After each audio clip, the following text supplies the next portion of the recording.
Welcome back to my YouTube channel! So today, nag-crave ako sa pancakes na realize ko, ang tagal ko nang hindi kumakain ng pancake. Of course, dahil naka-low carb diet tayo, kailangan natin ng keto-friendly or low carb version ng pancake.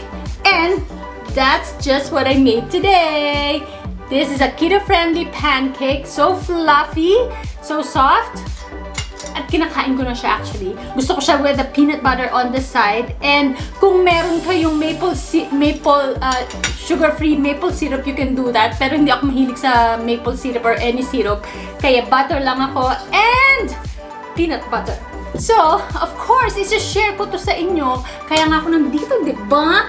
Anyways, before ko ipakita sa inyo ang recipe nito, please don't forget to subscribe and hit the like button for this video and also hit the notification bell down below. So, without further ado, eto na ang pancake recipe natin, low carb, keto-friendly version. Habang pinapanood nyo, kakain na ako. Okay, see you later!